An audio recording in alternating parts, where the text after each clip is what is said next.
¿Estamos en vivo? ¿Cuántos en línea? Ahora podés hablar. Pero decide para saber cuánta gente hay en línea. O escribirlo en un papel.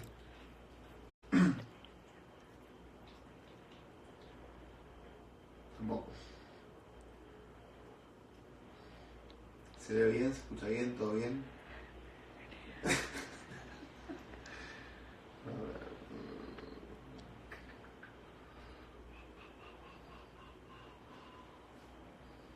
Habla porque me siento solo si no hablas.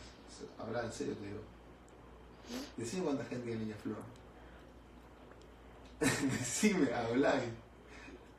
1000, sí, 1200. Hacía rato que tenía que hacer un vivo y lo tenía anotado, no lo hice porque no tenía tiempo, tenía que atender clientes, gente que tenía. Y quería empezar, en aquel vivo me acuerdo que quería contestarle a Luciana Pecker, que había sacado una nota en página 12, en la cual hablaba de mí. La tengo acá y la voy a contestar en vivo. O sea, es decir, la leí sí, pero no tengo nada escrito. Lo que voy a hacer es esta nota. La pueden buscar, Defensores de lo Imposible se llama. Y esta chica empieza con un par de errores conceptuales. Arranca la nota diciendo, en la parte que está abajo del título, no sé cómo se llama en periodismo, pero tiene un nombre. Los sectores que promovían las dos vidas ahora atacan a las denunciantes de abuso sexual, cuestionan la legitimidad de la palabra de las víctimas e intentan hacer retroceder la lucha contra la violencia de género. Falso. El Frente de Derecha de sectores antiderechos, que logró frenar la aprobación del aborto legal, seguro y gratuito, también intenta intimidar a las chicas que buscan justicia frente a la violencia sexual y se oponen a la capacitación en género dentro del Estado. Bueno, una boludez tamaño baño. Como primera medida, atacan a las denunciantes de abuso sexual. No, nadie atacó a la denunciante. Nadie le dijo mentirosa. Lo que simplemente se dice es: no podemos condenar con tu palabra, porque tenemos una garantía constitucional que es la garantía de la presunción de inocencia. Y ese estado de inocencia, que no es lo mismo que una presunción, me expresé mal, la garantía del estado de inocencia, ¿qué quiere decir? Presumir es dar por cierto lo que no es cierto. Estado es considerar que algo es de ese modo, no que lo simulamos. Entonces no es que se la ataca, simplemente, y tampoco es mentira que se cuestiona la legitimidad de su palabra, para nada. Su palabra es legítima, su palabra se tiene en cuenta y se utiliza para iniciar una investigación y luego deberá ser corroborada por el resto de los medios de prueba que el Código Procesal Penal prevé para arribar a una sentencia condenatoria. Luego habla de sectores antiderechos. No, papá, no somos sectores antiderechos. Somos sectores que defendemos otros derechos. Los únicos derechos que a ver, reformulo. Los derechos de la mujer a vivir una vida libre de violencia no es el único derecho que existe y opacó a todos los demás. Tenemos el derecho a la libertad ambulatoria, el derecho a la defensa en juicio, el derecho a que se presuma el estado de inocencia. Miles de derechos. Entonces no es que somos antiderechos. Simplemente decimos, sopesemos los derechos. En la gesta por defender los derechos de uno, no avasallemos los derechos de otros. Por otra parte, dice que el sector que logró frenar la aprobación del aborto legal, ningún sector logró frenar la aprobación de nada. Los senadores dijeron, muchachos, esto va contra la Constitución. Entonces, esta gente tiene que aprender que estamos en un sistema democrático, que nos podemos expresar en contra de su idea, porque pensamos diferente, simplemente por eso. Y por último, se oponen a la capacitación en género dentro del Estado. Me tienen los huevos al plato con la cuestión esta de la perspectiva de género. Porque parecería, la perspectiva de género es simplemente tener en cuenta el contexto de opresión que sufriría la mujer al momento de tomar decisiones judiciales, garantizar el acceso a la justicia, etc.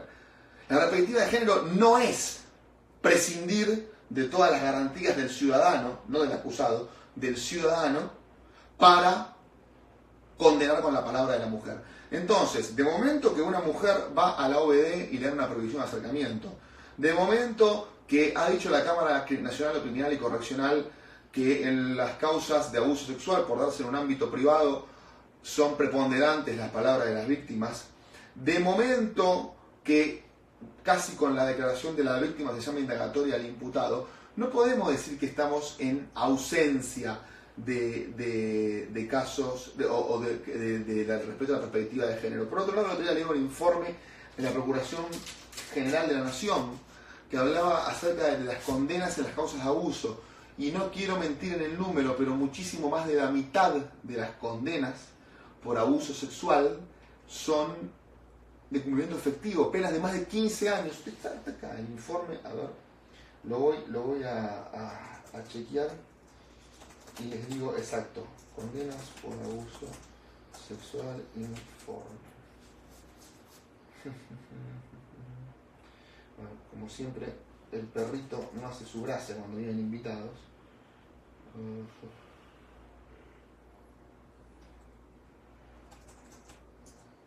Ténganme paciencia.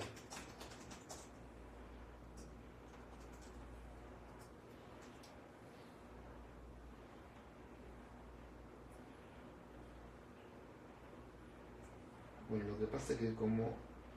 A ver lo que es este. Acá está.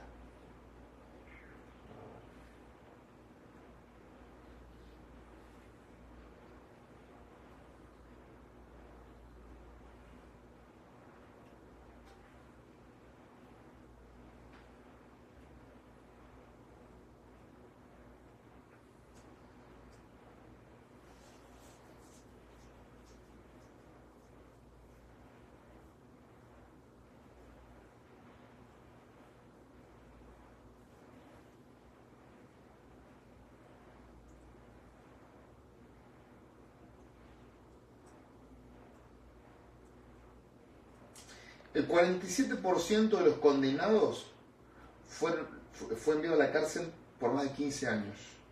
El 13% con sentencias hasta 5 años. Es decir, que tenemos si mis raquíticas habilidades matemáticas las conservo, tenemos un 60% de condenados a pena de más de 5 años. Con lo cual, creo que vamos a hablar de que no hay perspectiva de género. Bueno, sigue esta chica, vamos a esta nota, diciendo: los sectores neofascistas con líderes conservadores juveniles, neofascistas son ellos. Les explico por qué el feminismo es neofascismo. El fascismo es un movimiento político que ha sido de los más difíciles de definir, pero básicamente se trata de invocar a una razón emocional, censurar y atacar al que dice lo contrario y al que sostiene se va en contra del régimen. Y invocar mentalidad de manada. Bueno, a ver, esas son las que dicen, y victimizarse, por supuesto, característica del fascismo es victimizarse. Por ejemplo, la Alemania nazi, Hitler, cuando arranca con su maquiavélico plan, dice que los judíos estaban destruyendo el sistema financiero de Alemania. Estas chicas dicen, nos están matando. En lo tocante a la censura, a aquel que opina distinto, bueno, a mí me han pegado por todos lados, a Agustín Laje le pegan por todos lados, a Nicolás Márquez le pegan por todos lados, a cualquiera que piense distinto le pegan y no quieren que opine. Bueno, sigue siendo sectores neofascistas con líderes juveniles políticos apologistas de irse por la banquina de la mano dura, la homofobia y figuras mediáticas dispuestas a dar guerra y batallar en la pantalla por un país celeste sin libertades para las mujeres y abogados inescrupulosos junto a sectores católicos, bla bla bla bla bla bla bla. Mano dura, justamente lo que yo pido es garantismo. Lo que pido es que se cumplan con los derechos de los imputados, de los acusados. Entonces, lo contrario a la mano dura, es lo contrario, exactamente lo contrario. Aparte, y básicamente, las que piden que se condene con la palabra de la víctima o de la denunciante son ellas. Entonces, ¿quién quiere la mano dura? ¿Ellas o los que defendemos el garantismo? Bueno, después se dirige puntualmente a mí y dice: uno de los mayores ejemplos entre la ligación entre grupos antiderechos y pro violencia machista es el abogado Francisco Neto. La nena miente, no fue violada, dijo en su rol de defensor del futbolista Jonathan Fabro, que está preso por el supuesto abuso de su hijada, y al que el Tribunal Oral Criminal número 12 le negó un pedido de excarcelación.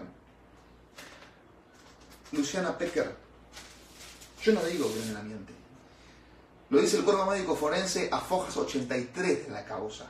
Todavía me lo acuerdo, cuando dice que la nena tiene himen anular e intacto.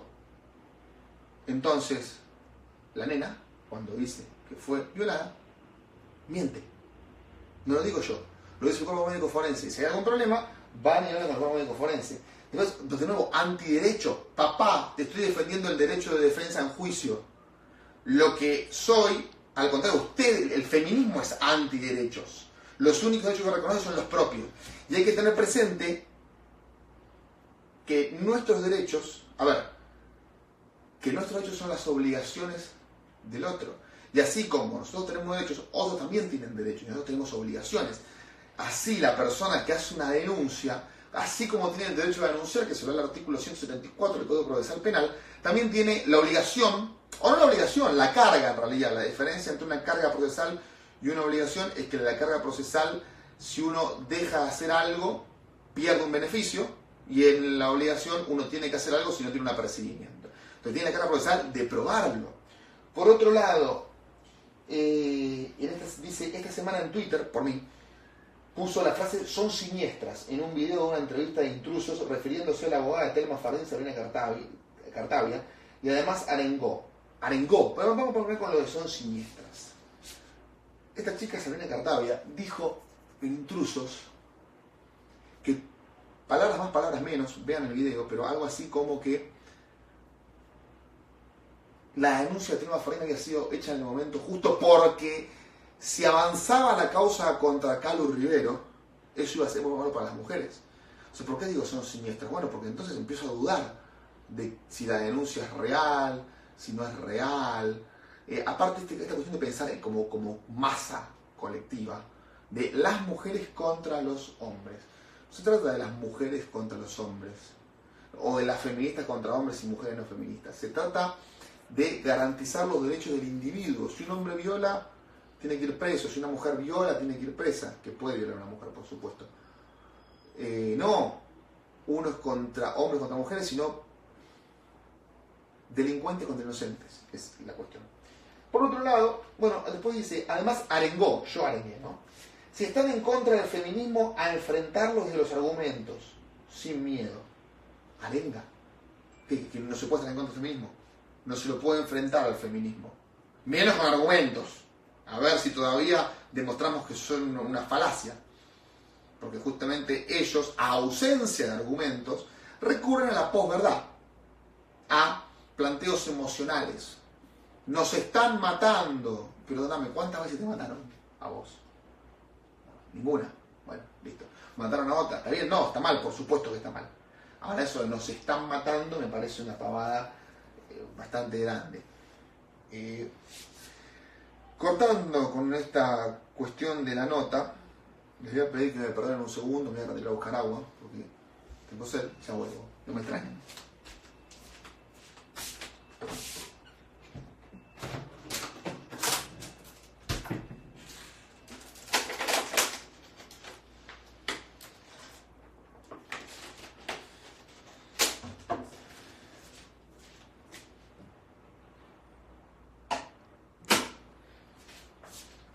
Ahora sí, de vuelta. A ver. La foto que publiqué ayer del prefecturiano, se dice prefecturiano, o miembro de la prefectura naval, no se dice prefecto, prefecto es una jerarquía en la prefectura. Del prefecturiano que lo mató la esposa, según surge de la noticia, le habría pegado 7 tiros. ¿Qué digo yo? Yo digo esto. Los medios tradicionales están como locos con las redes sociales. ¿Por qué? Porque han perdido la hegemonía de la información. El artículo 13, si no recuerdo mal, de la Convención Americana de Derechos Humanos, pero puedo estar equivocado en el número, corríjame algunos si me equivoco, dice que es derecho del ciudadano dar y recibir información. Entonces, ¿qué pasa? Ahora con las redes sociales, todos estamos ejerciendo ese derecho de dar información y de recibirla, y estamos quitándoles a los medios tradicionales la hegemonía que tenían sobre el control de información. Están locos, están volviendo locos, porque claro, ellos antes te controlaban tu opinión a través de eso, hoy no lo pueden. Entonces, en una avanzada contra la proliferación de las redes sociales, ¿qué hacen? Dicen, hay fake news. Quieren hacer pasar las redes sociales como el reino de la noticia falsa. Pero, en esencia, y esto hay que hacerlo siempre en el derecho, o sea, te va escuchando mal algún abogado y quiere recibir un consejo de mi parte, es que siempre quiera la esencia del instituto que analizamos. Por ejemplo, la prisión preventiva. No nos quedemos con lo que dice el 316, el 319 y el 312 del Código Procesal Penal. Analicemos para qué existe la prisión preventiva. Y en este caso también, no nos quedemos con que las noticias falsas son malas, que lo son, por supuesto. Analicemos para qué existen y qué es lo malo. Bueno, lo malo es que forman una opinión equivocada acerca de lo que está pasando. Es decir, una noticia falsa tiene como efecto nocivo que la sociedad se forme una opinión que no es adecuada. El mismo efecto nocivo... ¿Seguimos en el vivo? Sí. Bien, me llamó por teléfono alguien, no sé quién es. El mismo efecto nocivo que tiene... a ver, los medios tradicionales de comunicación consiguen el mismo efecto nocivo, es decir, de formar una opinión falsa de la sociedad, manipulando qué te cuentan y qué no, a través de la omisión de publicar noticias. Entonces, claro, ellos no te cuentan que una mujer mató a su marido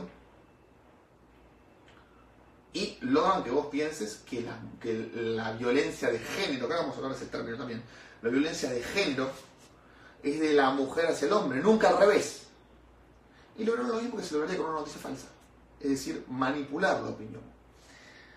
Algún trasnochado por ahí me puso algo así como que yo acusaba... No, ¿qué me puso? Pero no me acuerdo, me puso algo que iba a tener el Instagram acá abierto y no lo tengo, no importa. No importa, ese tema es un tema menor. Bueno, después algo... Bien, recibo continuos comentarios de tal hizo tal cosa, se lo puede denunciar, tal hizo tal otra. Les quiero explicar un poco la diferencia entre denuncia, demanda y demanda, las diferencias en los efectos que provocan ambas y un poquito de teoría del delito para que sepan difamándolo. ¿Quién es el tarado que está llamando continuamente? No sé, me está poniendo nervioso. A ver, un minuto, hay que calmar un pelotudo. Espera. Va a ser así. Lo ambiente técnico que tenemos. ¿Arrancó de vuelta? Sí, parece. Sentate bien. ¿Arrancó de nuevo? Sí. ¿Estamos en vivo de nuevo? Sí. A ver, alguien que nos confirme si estamos en vivo. ¿Estamos en vivo? Estamos bien. Sí. Perdón que tuve que hacer una triquiñuela con la conexión porque tengo un imbécil llamándome que no sé qué raro. Le estaba diciendo que vamos a explicar como primera medida la diferencia entre denuncia y demanda y cuándo algo es delito y cuándo no. Una denuncia es cuando nosotros vamos a un fiscal o un juez que investigue un delito que se cometió, que él lo investigue. La consecuencia de eso va a ser que a la persona la metan presa o le den una probation, una cosa de esa. Una demanda... ¿Qué pasa? Te sigue llamando. ¿Pero no está en modo avión? Sí, pero no importa, te sigue llamando el tato me dice. Debe ser algún No, estúpido. Cortalo. En un segundito, ahora vamos a volver en vivo. Te cagan de romper la pelota, Flor. ¿Sería en vivo? O sea, todo el mundo apunta el bulto en vez de... ¿Y por qué no me decís? ¿Y por qué te estoy diciendo que sí? Habla. ¿Estamos en vivo? Sí, ahí ve la gente cómo son. Así soy, sí. Insoportables. ¿Cuánto tenemos ahí? 300. Bueno, evidentemente el pelotudo que está llamando está entre nosotros, viendo el vivo y lo quiere cortar, se cree gracioso. Te hablo a vos que estás llamando, sos un pelotudo, porque ese teléfono que está ahí es para emergencias penales. No es para que vos rompas las pelotas haciéndote la... Hola, honesto. Así que, si estás llamando, no seas tan pelotudo, hazme el favor. Bien. Estamos en la diferencia entre demanda y denuncia. ¿Se ven mis pies? Sí. ¿Sí? Uy. Bueno, no importa, que se vean. Diferencia entre demanda y denuncia. Bueno, me preguntan a veces, hoy uno de los chicos me preguntó si lo que había hecho... ¿Cómo se llamaba? Flor, que veía que cacha una malla granada, algo así. Ah, no me acuerdo. Bueno, si lo que había hecho él era delito, ahora la verdad que no lo tengo acá, no lo tengo a mano para verlo, pero...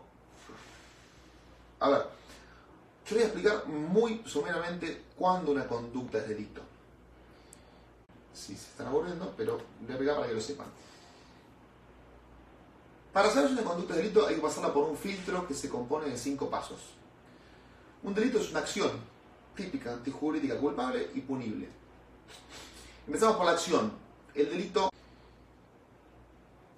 no puede ser el pensamiento, delito no puede ser la conducta, es esencialmente conducta humana. ¿Por qué? Porque en la Constitución dice que todo lo que no está prohibido está permitido. Y que privadas de los hombres, que es un imbécil, que las acciones privadas de los hombres que de ningún modo ofendan el orden y la moral pública, exentas de la autoridad de los magistrados. Es decir, las acciones de la Constitución. Las acciones que no ofendan el orden y la moral pública quedan reservadas a Dios.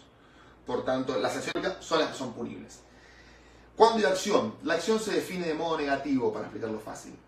Y entonces se dice cuándo no hay. Cuando hay fuerza física irresistible, acto reflejo o estado de inconsciencia absoluta.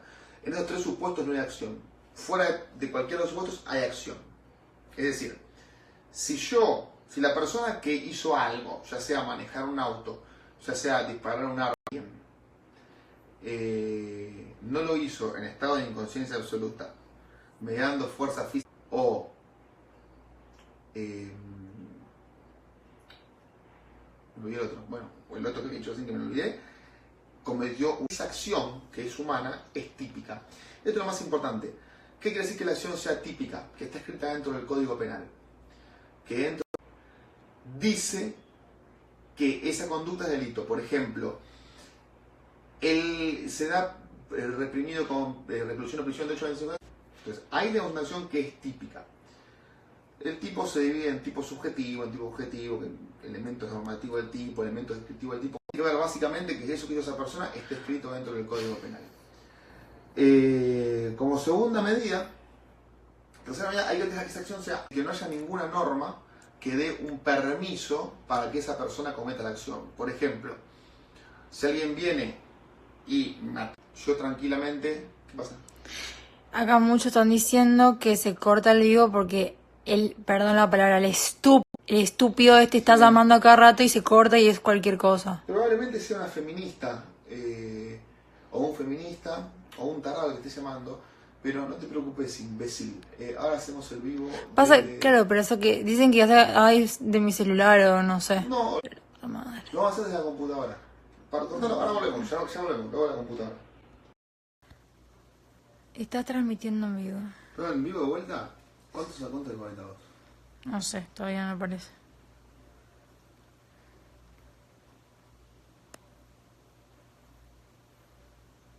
¿Está apareciendo? De a poquito, esperando. ¿Cuánto va? No, 300, 400. ¿Y cuánto se muerto? 7000, ¿no? ¿Ah?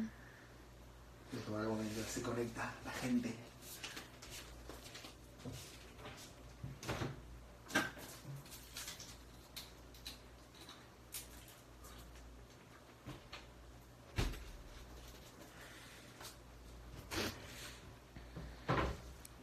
¿Cuánto conectamos? Casi 1000. Casi 1000, ya estamos, casi 1000 conectamos.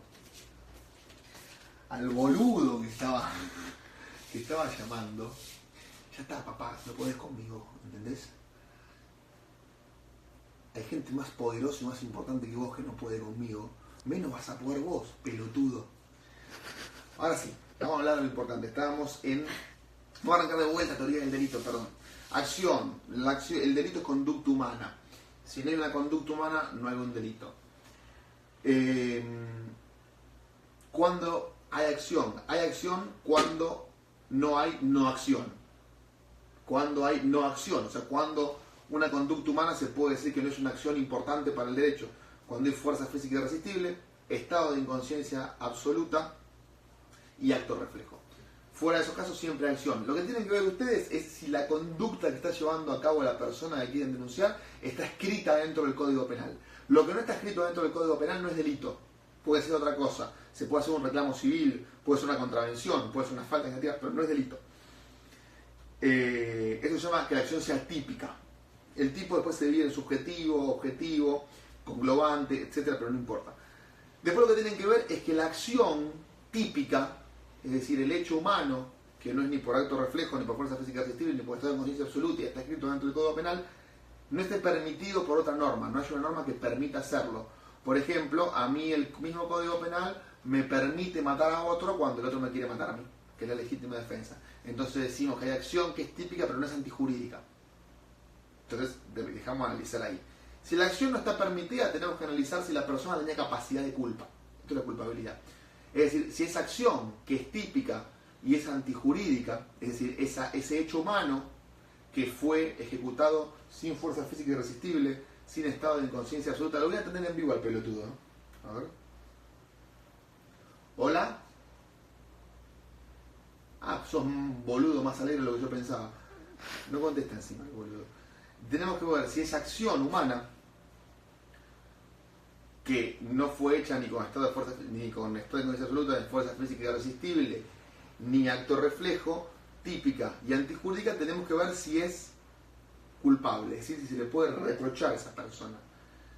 Y ahí tenemos que ver si la persona tenía capacidad de culpa, es decir, si podía comprender la criminalidad del acto, si podía comprender que su conducta era lesiva. Si lo puede comprender, vamos a la punibilidad, que ahí es cuando analizamos si hay excusas absolutorias, etcétera, que no tienen mucho que ver con esto, ya es un tema menos importante.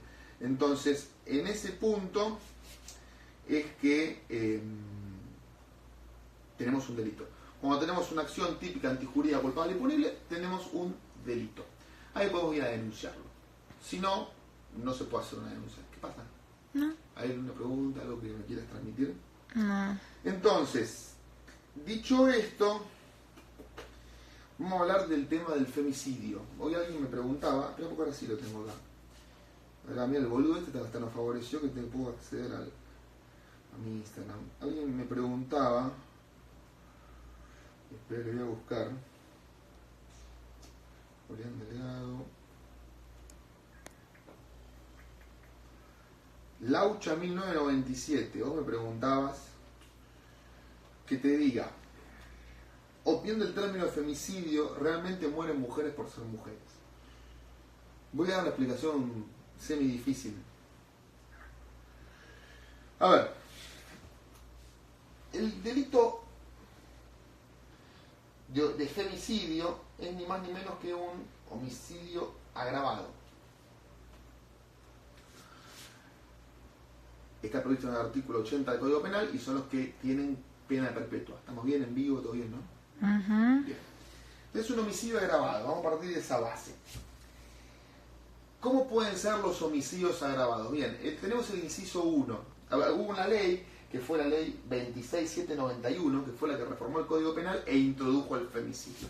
Esta ley modifica el inciso 1, el inciso 4, el inciso 7 y el inciso 11 del Código Penal.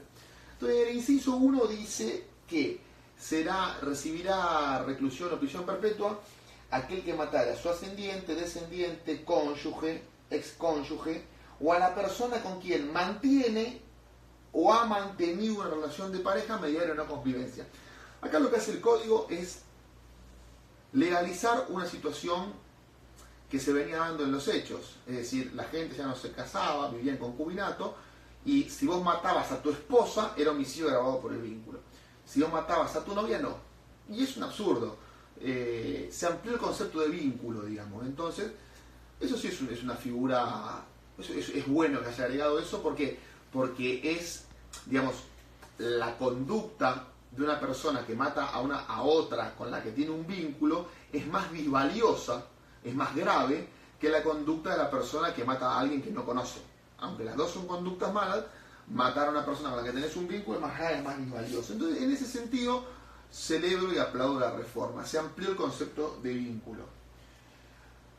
Después, aparece el inciso 4, que es el más absurdo de todos. que dice que recibirá prisión perpetua aquel que matare a otro por placer, codicia, odio racial, religioso, de género, este es un absurdo, o a la orientación sexual, identidad de género o su expresión. Si alguien mata por placer, lo podemos probar a través de comunicaciones telefónicas, a través de la forma que mató, a través de tareas de inteligencia se puede probar. Si alguien mata por codicia, también se puede probar, porque a ver cuál era el beneficio económico que obtenía esa muerte, que es distinto a la promesa remuneratoria, pero no importa. Si alguien mata por odio racial, también lo podemos probar. Es decir, vamos a la casa a hacer un allanamiento, le encontramos una esvástica y decimos, bueno, mató al judío porque lo odiaba racialmente. Ahora, ¿cómo carajo probamos si alguien mata por odio de género? Y aparte, ¿quién mata por odio de género? ¿Quién mata a una mujer por ser mujer? Nadie. O la mata porque era esposa, o la mata porque le debe plata, o la mata por lo que fuere, pero no por ser mujer. Esto ya lo dijo Zaffaroni.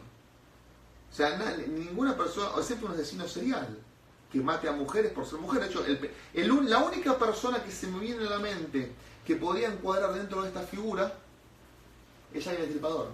Jack el Destripador mataba a mujeres prostitutas.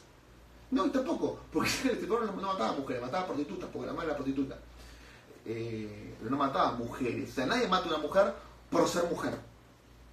Entonces, es un absurdo y una conquista ideológica que se introdujo ahí el concepto de género. ¿Por qué? Porque si yo mato a una mujer por ser mi esposa, recibo perpetua por 80 inciso 1. Si la mato por ser mi novia, recibo perpetua por 80 inciso 1. Si la mato por ser mi mamá, recibo perpetua por 80 inciso 1. Ustedes van a ver en las carátulas de los expedientes que siempre es artículo 80, inciso 1, 4 y 11. Ahora vamos a ver el 11. Y el 4 lo meten ¿por qué? Porque dicen, bueno, no se aplica nunca, pero no importa, es una conquista ideológica. El feminismo ganó meter el concepto de género ahí, que es un absurdo. El inciso 11 tiene un par de bemoles, no está del todo mal, tiene un par de bemoles. El primer bemol dice que recibirá prisión perpetua el que mate a una mujer cuando el hecho sea perpetrado por un hombre y mediare violencia de género. La primera observación que se le puede hacer es que también debería estar, o debería dársele prisión perpetua a cuando el hecho sea perpetrado por una mujer y mediare violencia de género hacia el hombre. Y ahora vamos a entrar en el concepto de violencia de género. Mi Flor, haceme acordar que vuelva con esto, porque por ahí se me chipotea, me lo voy a explicar ahora. Yo recién les hablé de que un delito es una acción típica. Y dije que no quería entrar mucho en el tema del tipo penal porque es algo difícil de entender, sobre todo para los que no estudian derecho, pero voy a tener que entrar para explicar esto. El tipo penal, que son las conductas que están escritas en el Código Penal, básicamente contiene dos tipos de elementos: los elementos descriptivos y los elementos normativos. Los elementos descriptivos son elementos gráficos que el sujeto puede percibir por los sentidos y que se definen a través del lenguaje. Por ejemplo, el que matare a otro. Matar es un elemento gráfico, percibimos por los sentidos cuando alguien está muerto y lo definimos por el lenguaje. El elemento normativo del tipo es cuando la conducta esa que está descrita en el Código Penal contiene alguna, valga la redundancia, descripción que para entenderla tenemos que ir a otra norma jurídica. Por ejemplo, el concepto de sustancia estupefaciente. ¿Qué es una sustancia estupefaciente? Bueno, es un elemento que es una sustancia estupefaciente, tenemos que ir al padrón del Cedronar, que establece cuáles son las sustancias prohibidas. Y el concepto de violencia de género es un elemento normativo del tipo. Tenemos que ir a una norma que nos defina qué es la violencia de género. El problema es que esa norma no existe. La ley 26.485, en su artículo 4, que por supuesto no me lo acuerdo de memoria, pero lo tengo acá porque ya me lo macheteé como Dios manda, dice: se entiende por violencia contra las mujeres toda conducta, acción u omisión que de manera directa o indirecta, bla bla bla bla bla bla bla bla bla, afecte su vida, libertad, dignidad, bueno, todas las cosas que sabemos que no hay que afectar. Pero hablan de violencia contra las mujeres, no de violencia de género. Entonces, por el principio de máxima taxatividad del derecho penal y por el principio de la prohibición de analogía y mal amparten, es decir, no se puede hacer analogía entre las normas para perjudicar al imputado, no se puede, reitero, hacer analogía entre violencia de género y violencia contra las mujeres. ¿Por cuánto es una norma inaplicable? Por eso sabemos que es violencia de género. Ahora, todas y cada una de las sentencias, cuando hablan de violencia de género, refieren a este artículo y son sentencias inconstitucionales, porque están violando el principio de legalidad, el cual establece que la norma penal tiene que describir específicamente el tipo normativo descriptivo y no se puede hacer analogía.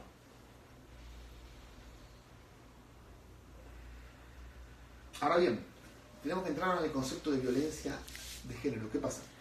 Anda redondeando, la gente no entiende mucho. ¿No entiende mucho?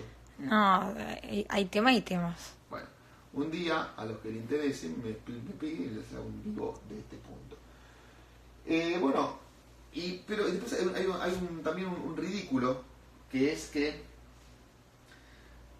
a ver, ¿quiénes son los que deberían, dice, que va a recibir prisión perpetua el que matara a una mujer cuando él sea perpetrado por un hombre y mediante violencia de género? ¿Cuándo hay violencia de género? Cuando hay denuncias de violencia de género ante la OED y demás. Ahora, ustedes fíjense el absurdo. Si hay denuncias de violencia de género contra la OED es del Estado y la OED hace que los jueces dicten medidas para evitar que la situación pase a mayores. Ahora, cuando el Estado no pudo proteger a la mujer, terminan haciendo responsable después al acusado del homicidio. Es decir, el acusado del homicidio, que está mal, tiene que ser condenado, por supuesto, si realmente cometió homicidio, el acusado del homicidio termina pagando por la inoperancia estatal de que el Estado no pudo prevenir ese homicidio. Creo que con esto agotamos un montón de temas. Todavía tengo un boludo llamándome. Acá preguntan... Voy a correr a este pelotudo. Y es llamada el número oculto. Te cuento que, flaco, no sé quién sos, pero te voy a denunciar por hostigamiento. Fíjate el artículo 52 del Código Contravencional. A ver, quiero entrar a las notas. ¿Te paso una preguntita? Sí. Preguntan de dónde sacaste el 96% de las denuncias. El 96% de las denuncias estaba en la página de la Corte. Y después de que lo dije, nunca más apareció.